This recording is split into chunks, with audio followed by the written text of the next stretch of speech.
ഈ അടുത്തിടെ നമ്മുടെ ക്ലിനിക്കിൽ ഒരു പേഷ്യൻ്റ് വന്നിരുന്നു. ആൾക്ക് വെരിക്കോസ് വെയിൻ്റെ സർജറി കുറച്ച് കാലം മുൻപ് വരെ കഴിഞ്ഞതാണ്. പക്ഷേ വെരിക്കോസ് വെയിൻ വീണ്ടും അത് റിക്കർ ചെയ്ത് വരുന്നുണ്ട്. നമ്മൾ മെഡിസിനൽ മാനേജ്മെൻറ്റിനോടൊപ്പം തന്നെ നമ്മുടെ ഭക്ഷണത്തിൽ ചില നിയന്ത്രണം ഉണ്ടെങ്കിൽ മാത്രമേ ഈ വെരിക്കോസ് വെയിൻ നമുക്ക് കൺട്രോൾ ചെയ്ത് നിർത്താൻ പറ്റുള്ളൂ. അതുകൊണ്ട് തന്നെ നമുക്ക് ഇന്ന് ഈ വീഡിയോയിലൂടെ നമുക്ക് വെരിക്കോസ് വെയിൻ്റെ ഒരു ഡയറ്റും അതിൻ്റെ ഒരു മാനേജ്മെൻറ്റ് സൈഡും എങ്ങനെയാണെന്ന് നോക്കാം. ഞാൻ ഡോക്ടർ പ്രിയ, എയർവാ ഡയറ്റിലെ മെഡിക്കൽ ഓഫീസറാണ്.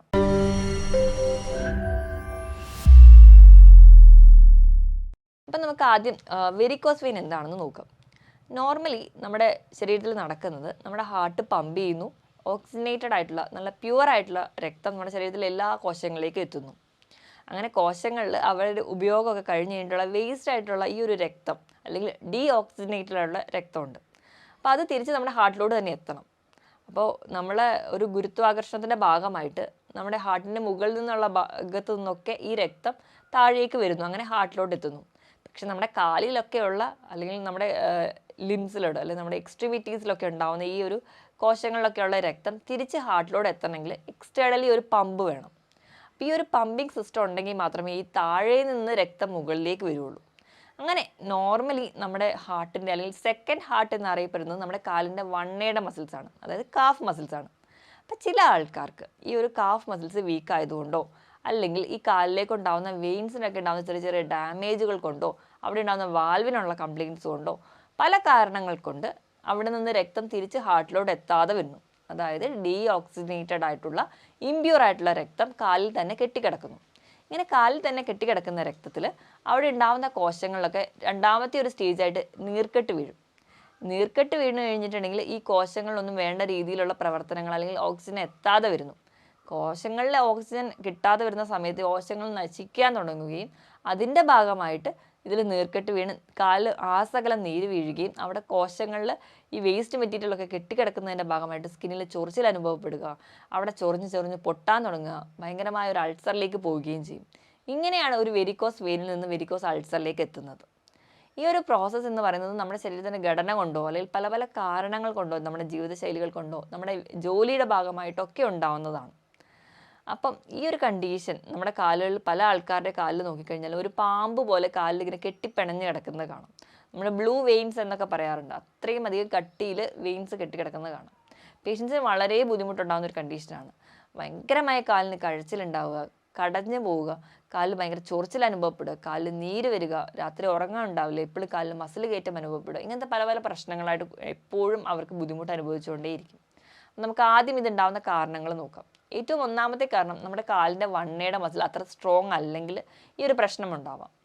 ഇനി കാലിൻ്റെ വണ്ണയുടെ മസിൽ അത്ര സ്ട്രോങ് അല്ല, അതോടൊപ്പം തന്നെ നമ്മുടെ വെയിൻസിന് എന്തെങ്കിലും പ്രശ്നമുണ്ട്. നമ്മൾ പ്രായമാകുമ്പോൾ വെയിൻസിൻ്റെ ആ ഒരു ഭിത്തിക്ക് ഉണ്ടാകുന്ന ഇലാസ്റ്റിസിറ്റി ഒക്കെ നഷ്ടപ്പെടും, അങ്ങനെ വരാം.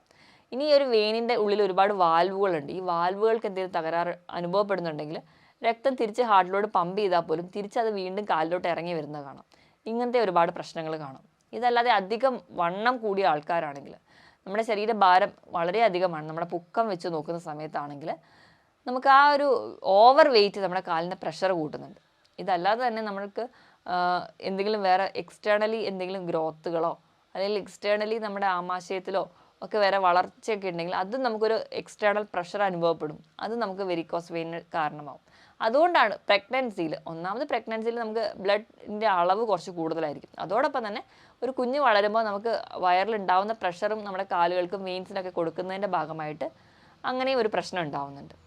ഇനി ഇതല്ലാതെ തന്നെ ഒരുപാട് നേരം ഇരുന്ന് ജോലി ചെയ്യുന്ന ആൾക്കാർ, ഒരുപാട് നേരം നിന്ന് ജോലി ചെയ്യുന്ന ആൾക്കാർ, ഇപ്പം ദീർഘദൂരമൊക്കെ ബസ് ഓടിക്കുന്നവരോ ലോറി ഓടിക്കുന്നവരാണെങ്കിൽ കണ്ടിന്യൂസ് ആയിട്ട് ഒരേ പൊസിഷനിൽ ഇരുന്ന് ജോലി ചെയ്യുകയാണ്. അപ്പോൾ അവർക്ക്, ട്രാഫിക് പോലീസുകാർക്ക്, ടീച്ചേഴ്സിന്, അതുപോലെ തയ്യൽ ജോലി ചെയ്യുന്ന ആൾക്കാർക്ക്, ഇങ്ങനെ ഹോട്ടലിലെ ജോലി ആൾക്കാർ, അവർ കണ്ടിന്യൂസ് ആയിട്ട് ഇരുന്ന് നിന്ന് ഈ ഒരു പോസ്റ്റർ തന്നെയാണ്. അപ്പം അങ്ങനെയുള്ള ആൾക്കാർക്ക് പിന്നെ പ്രത്യേകിച്ച് വ്യായാമം ഒന്നുമില്ല. വ്യായാമം ഉണ്ടെങ്കിൽ മാത്രമേ നമ്മുടെ ശരീരത്തിലെ ഓരോ മസിലുകൾക്കും ഓരോ കോശങ്ങൾക്കും നല്ല എനർജി കിട്ടുള്ളൂ, എപ്പോഴും ഫ്രഷ് ആയിട്ടിരിക്കുള്ളൂ. അപ്പം അങ്ങനത്തെ ഒരു ലൈഫ് സ്റ്റൈലൊന്നും അല്ലാത്ത ആൾക്കാർക്ക് ഇവർക്കൊക്കെയാണ് കൂടുതലായിട്ടും ഈ വെരിക്കോസ് വെയിൻ ഉണ്ടാവുന്നത്. ഇതുകൂടാതെ തന്നെ പ്രഗ്നൻസിയിൽ വെരിക്കോസ് വെയിൻസ് ഉണ്ടാവാറുണ്ട്. അത് പ്രഗ്നൻസി കഴിയുന്ന സമയത്ത് ആ ഒരു ഡെലിവറി കഴിയുമ്പോൾ അത് മാറാറുമുണ്ട്. ചില ആൾക്കാരിൽ മാത്രം അത് കണ്ടിന്യൂസ് ആയിട്ട് നിൽക്കുന്നത് നമുക്ക് കാണാൻ പറ്റും. ഇനി ഇത് പാരമ്പര്യമായിട്ടും വരുന്ന ഒരു കണ്ടീഷൻ കൂടിയാണ്. ഇനി ഡീപ്പ് വെയിൻ ത്രോംബോസിസ് പോലെയുള്ള കണ്ടീഷനുള്ള ആൾക്കാർക്കും വെരിക്കോസ് വെയിൻ കാണാൻ പറ്റും. ഇനി ഇത് പ്രധാനമായി കാണിക്കുന്ന ലക്ഷണങ്ങൾ ഈ വെയിൻ പുറത്തേക്ക് കാണുന്നു എന്ന് മാത്രമല്ല, കാലിൽ ഭയങ്കരമായ ചൊറിച്ചിൽ, കാലിൻ്റെ വണ്ണയ്ക്കും മസിൽസിനും ഒക്കെ നീര് വരിക, കാലാകസാകെല്ലാം കറുത്ത നിറത്തിലേക്ക് മാറുക, സ്കിന്നിലൊക്കെ ഭയങ്കര ചൊറിച്ചിൽ, ഡ്രൈനെസ് ഫീൽ ചെയ്യുക, കാല് തൂക്കിയിടാനേ പറ്റില്ല, രാത്രി കിടന്നുറങ്ങാൻ പറ്റില്ല, അവർക്ക് കാല് ഭയങ്കരമായ കഴപ്പായിരിക്കും, മസിൽ കയറി പിടിക്കുന്ന പോലെയുള്ള ബുദ്ധിമുട്ടുകൾ, ഈ പറഞ്ഞ ലക്ഷണങ്ങളൊക്കെ അവർക്ക് കാണിക്കാറുണ്ട്. അപ്പോൾ ഈ പറയുന്ന ലക്ഷണങ്ങളാണ് വെരിക്കോസ് വെയിൻ്റെ ലക്ഷണമെങ്കിലും ഈ ഒരു വെരിക്കോസ് വെയിൻ നമ്മുടെ കാലിന് മാത്രം വരുന്ന ഒരു കണ്ടീഷനല്ല. ഈ വെരിക്കോസ് വെയിൻ നമ്മുടെ ശരീരത്തിൽ പല അവയവങ്ങളിലും ബാധിക്കാവുന്ന ഒരു കണ്ടീഷനാണ്. ഇപ്പം വെരിക്കോസ് വെയിൻ എന്ന് പറയുന്ന ഒരു കണ്ടീഷൻ നമ്മുടെ മലദ്വാരത്തിന് ചുറ്റുമുള്ള വെയിൻസിനാണ് വരുന്നതെങ്കിൽ നമ്മൾ അതിനെ പൈൽസ് എന്ന പേരിൽ അറിയപ്പെടുന്നു. ഇനിയിപ്പോൾ ഇത് പുരുഷന്മാരുടെ കേസിൽ വൃഷ്ണസഞ്ചിയിൽ അവിടുത്തെ വെയിൻസിനാണ് ഇത് അഫക്റ്റ് ചെയ്തെങ്കിൽ നമ്മൾ വെരിക്കോസ് സീൽ എന്ന് പറയുന്നൊരു കണ്ടീഷനായിട്ട് പറയുന്നു. അങ്ങനെ വെരിക്കോസ് വെയിൻ എന്ന് പറയുന്ന ഒരു കണ്ടീഷൻ തന്നെ പല പേരുകളിൽ നമുക്ക് അറിയപ്പെടുന്നുണ്ട്. അപ്പോൾ നമ്മൾ ഇതൊക്കെയാണ് പറയുന്ന കാരണങ്ങളും ലക്ഷണങ്ങളും. ഇതിനെ ക്ലാസിഫൈ ചെയ്തിട്ടുണ്ട്. അത് പല ഗ്രേഡായിട്ട് ഡിവൈഡ് ചെയ്തിട്ടുണ്ട്. C0 എന്ന് പറയുമ്പോൾ അതിൽ പ്രത്യേകിച്ച് പുറത്തേക്ക് ലക്ഷണങ്ങളൊന്നും കാണില്ല. ഇനി C1 എന്ന് പറയുന്ന ലെവൽ എത്തുമ്പോഴേക്കും വെരിക്കോസ് വെയിൻ ചെറിയ ചെറിയ വെയിൻസ് ആയിട്ട് പ്രസൻറ്റ് ചെയ്തിട്ടുണ്ടാവും. C2 എന്ന് പറയുമ്പോൾ വെരിക്കോസ് വെയിൻ, അതായത് വെയിൻ തടിച്ച് വന്നിട്ടുണ്ടാവും. C3 എന്ന് പറയുമ്പോൾ സ്കിന്നിന് ചെറിയ ചെറിയ ചേഞ്ച് വന്നിട്ടുണ്ടാവും. C4 എന്ന് പറയുമ്പോൾ അവിടെ സ്കിന്നിൽ നീര് കൂടി വന്നിട്ടുണ്ടാവും. C5 ആവുമ്പോഴേക്കും ഈ ഒരു സ്കിന്നിൽ അൾസറേഷൻ ഫോർമേഷൻ കൂടി ഉണ്ടാവും. അപ്പോൾ ഈ വെരിക്കോസ് വെയിൻ എന്ന് പറയുന്ന ഒരു കണ്ടീഷൻ ഇപ്പം ഡയബറ്റീസ് ഉള്ള ഒരാൾക്കാണ് വന്നിട്ടുള്ളതെങ്കിൽ, അല്ലെങ്കിൽ പ്രമേഹത്തിൻ്റെ ഒരു ബോർഡർ ലിമിറ്റിൽ നിൽക്കുന്ന ഒരാൾക്ക് വന്നു കഴിഞ്ഞിട്ടുണ്ടെങ്കിൽ, നമ്മൾ ആ വെരിക്കോസ് വെയിൻ വന്നു അവിടെ ഭയങ്കരമായ ചൊറിച്ചിലുണ്ടെങ്കിൽ നമ്മൾ വീണ്ടും വീണ്ടും ചൊറിഞ്ഞുകൊണ്ടേ ഇരിക്കുന്ന ഒരു ടെൻഡൻസി കൂടി കാണിക്കുകയാണെങ്കിൽ ചൊറിഞ്ഞ് അവിടെ ചെറിയ ചെറിയ അൾസർ പൊട്ടാൻ തുടങ്ങും. ഇങ്ങനെ ഒരു അൾസർ ഫോർമേഷൻ തുടങ്ങിയിട്ടുണ്ടെങ്കിൽ കണ്ടിന്യൂസ്ലി നമുക്കറിയാം ഒരു ഡയബറ്റീസ് ഉള്ള ഒരാളുടെ രക്തം എപ്പോഴും നല്ല ഗ്ലൂക്കോസ് റിച്ച് ആയിരിക്കും. അതുകൊണ്ട് തന്നെ പെട്ടെന്ന് ആ അൾസർ വന്നുകൊണ്ടേയിരിക്കും, വലുതായിക്കൊണ്ടേയിരിക്കും.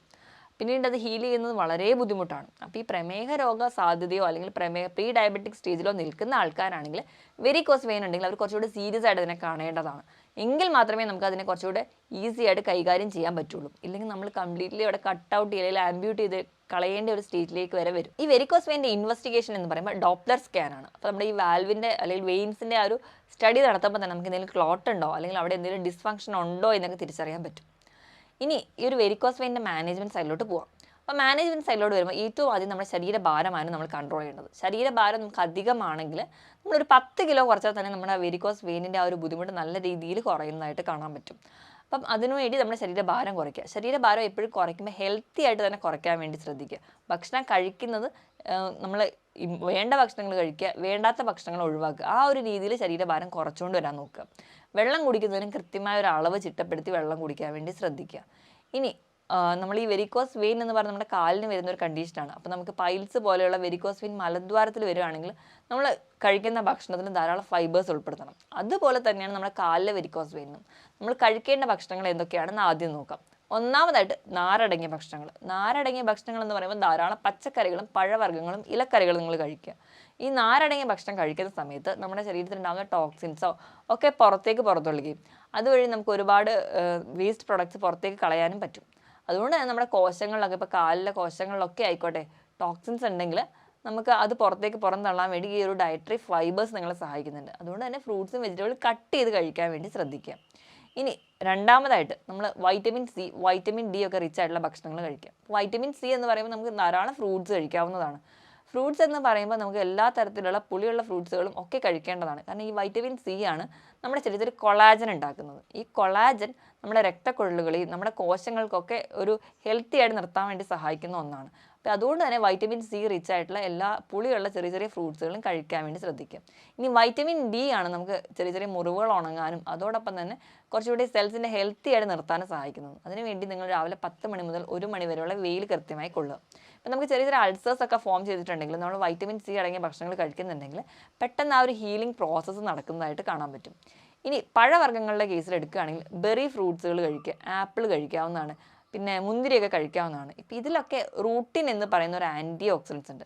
ഇത് നമുക്ക് കുറച്ചും കൂടി നമ്മുടെ ബ്ലഡ് സപ്ലൈ ഒക്കെ കറക്റ്റായിട്ട് നിർത്താനും നമ്മുടെ കോശങ്ങളെ കുറച്ചുകൂടെ ഹെൽത്തി ആയിട്ട് നിർത്താനും സഹായിക്കും.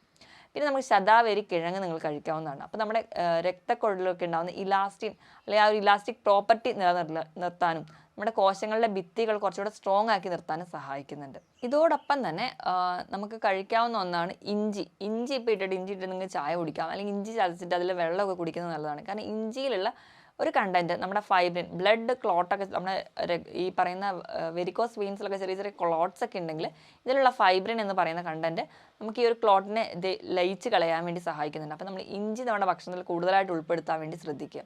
പിന്നെ പയറുവർഗ്ഗങ്ങൾ പ്രോട്ടീൻ അടങ്ങിയ ഭക്ഷണങ്ങൾ കൂടുതലായിട്ട് കഴിക്കുക. കാരണം നമ്മുടെ കോശങ്ങളൊക്കെ നശിക്കുന്നുണ്ടെങ്കിൽ അത് റിപ്പയർ ചെയ്യാൻ വേണ്ടി പ്രോട്ടീൻ വളരെ ഇമ്പോർട്ടൻ്റ് ആണ്. അപ്പോൾ ഈ പറയുന്ന ഭക്ഷണങ്ങൾ കഴിക്കണം. അതോടൊപ്പം തന്നെ ഒമേഗ 3 ഫാറ്റി ആസിഡ്സ് നല്ല പോലെ കഴിക്കണം. അതിന് വേണ്ടി നമുക്ക് ചെറിയ ചെറിയ മത്സ്യങ്ങൾ കറി വെച്ച് കഴിക്കാവുന്നതാണ്, നട്ട്സ് കഴിക്കാവുന്നതാണ്. അതുപോലെ നമുക്ക് ഒലിവ് ഓയിലൊക്കെ നിങ്ങൾക്ക് ഉൾപ്പെടുത്താവുന്നതാണ്. ഈ നട്ട്സിനോടൊന്നും അലർജി ഇല്ല എന്ന് ഉറപ്പ് വരുത്തുക. ചില ആൾക്കാർക്ക് ഈ നട്ട്സൊക്കെ കഴിക്കുമ്പോൾ ഈ വെരിക്കോസ് വെയിൻ ചൊറിച്ചിൽ അനുഭവപ്പെടാറുണ്ട്. അപ്പോൾ അതില്ല എന്ന് ഉറപ്പ് വരുത്തിയിട്ട് ഈ പറയുന്ന ഭക്ഷണങ്ങളൊക്കെ ഉൾപ്പെടുത്തി കഴിഞ്ഞാൽ നമുക്ക് ഒരു പരിധി വരെ നമുക്ക് ഉണ്ടാകുന്ന നീർക്കെട്ടുകൾ കുറയ്ക്കാൻ പറ്റും. പിന്നെ തക്കാളിയിലെ ലൈക്കോപ്പീൻ ഒരു പരിധി വരെ നമുക്ക് ഈ ഒരു ഇൻഫ്ലമേഷൻ കുറയ്ക്കുന്നതായിട്ട് കാണാറുണ്ട്. ക്യാപ്സിക്കം ബെൽ പെപ്പറും ഒക്കെ കഴിക്കുന്നതും നമുക്കൊരു പരിധി വരെ വെരിക്കോസ് വെയിൻസ് കുറയ്ക്കുന്നതായിട്ട് കാണാം. പിന്നെ ബീട്രൂട്ടിൽ ഉണ്ടായിട്ടുള്ള ആൻറ്റി ഓക്സിഡൻസ് നമ്മുടെ ഹാർട്ടിൻ്റെയും അതുപോലെ തന്നെ വെയിൻസിൻ്റെയൊക്കെ ഒരു ബെറ്റർ ഹെൽത്തിന് വേണ്ടി സഹായിക്കുന്നതാണ്. അപ്പോൾ ബീട്രൂട്ട് ഉൾപ്പെടുത്തുക. ഈ പറയുന്ന ഭക്ഷണങ്ങളൊക്കെ നിങ്ങൾ കഴിവതും കഴിക്കാൻ വേണ്ടി ശ്രദ്ധിക്കുക. ഇനി നമ്മൾ ഒഴിവാക്കേണ്ടത് എന്തൊക്കെയാണെന്ന് നോക്കാം. ഒഴിവാക്കേണ്ടത് മെയിൻലി അധികമായിട്ട് ഉപ്പും എണ്ണയും മധുരവും ഒക്കെയാണ് ഒഴിവാക്കേണ്ടത്. ഏറ്റവും പ്രധാനമായിട്ട് ഉപ്പൊക്കെ കഴിക്കുന്ന സമയത്ത് നമുക്ക് ചൊറിച്ചിൽ കൂടുതലായിട്ട് അനുഭവപ്പെടുന്നതാണ്.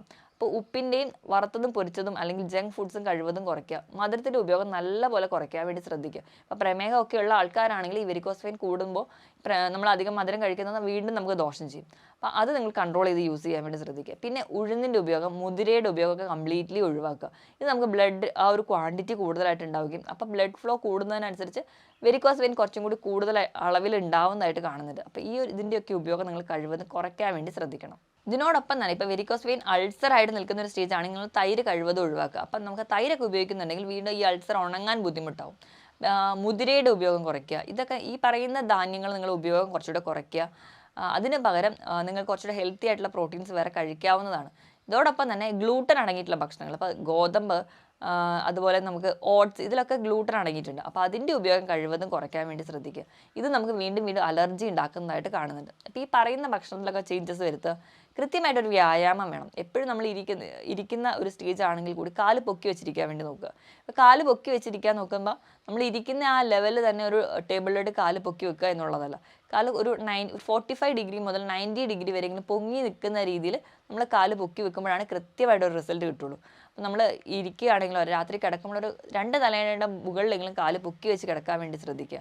അപ്പം അധികമായിട്ട് ഇരുന്ന് ജോലി ചെയ്യുന്നവരാണ്, അല്ലെങ്കിൽ കണ്ടിന്യൂസ് ആയിട്ട് നിന്ന് ജോലി ചെയ്യുന്നവരാണെങ്കിൽ 1 മണിക്കൂർ കൂടുമ്പോൾ ഒരു 5 മിനിറ്റെങ്കിലും റെസ്റ്റ് എടുക്കാൻ വേണ്ടി ശ്രദ്ധിക്കുക. നിങ്ങൾക്ക് കിട്ടുന്ന അവസരങ്ങൾ, ഇപ്പോൾ വീട്ടമ്മമാരാണെങ്കിൽ ഇരുന്ന് പച്ചക്കറി അരിയുന്ന സമയത്ത് കാല് പൊക്കി വെച്ചിട്ട് ഇരിക്കാൻ വേണ്ടി ശ്രദ്ധിക്കുക. കിട്ടുന്ന സമയം എപ്പോൾ നമ്മൾ ഇരിക്കുമ്പോഴും കാല് പൊക്കി വെച്ചിട്ട് ഇരിക്കാൻ വേണ്ടി ശ്രദ്ധിക്കുക. അപ്പോൾ നമ്മുടെ കുറച്ചുകൂടെ ഈസി ആയിട്ട് നമ്മുടെ ബ്ലഡൊക്കെ ഡ്രെയിൻ ചെയ്ത് ഹാർട്ടിലേക്ക് വരുന്നതായി കാണാൻ പറ്റും. പിന്നെ ബുദ്ധിമുട്ട് കൂടുതലുള്ളവരാണെങ്കിൽ സ്റ്റോക്കിങ്സ് ധരിക്കുക. കൃത്യമായിട്ടൊരു ഉറക്കം കൂടി ഉണ്ടെങ്കിൽ നമ്മുടെ കാലിലൊക്കെ ഉണ്ടാകുന്ന ചെറിയ ചെറിയ മുറിവുകളോ നീർക്കെട്ടുകളോ നല്ല രീതിയിൽ കുറയുന്നതായിട്ട് കാണാൻ പറ്റും. ഈ പറഞ്ഞ പോയിന്റ്സ് ഒക്കെ നിങ്ങൾ ശ്രദ്ധിച്ച് ഫോളോ ചെയ്യുകയാണെങ്കിൽ ഒരു പരിധി വരെ നമുക്ക് വെരിക്കോസ് വെയിൻ കൺട്രോൾ ചെയ്യാവുന്നതേ ഉള്ളൂ. ഞാൻ ഈ പറഞ്ഞ കാര്യത്തിൽ എന്തെങ്കിലും ഡൗട്ട് ഉണ്ടെങ്കിൽ താഴെ കാണുന്ന നമ്പറിൽ കോൺടാക്ട് ചെയ്യുക. മറ്റൊരു ഹെൽത്ത് ടോപ്പിക്കുമായിട്ട് വീണ്ടും കാണുന്നത് വരെ നന്ദി.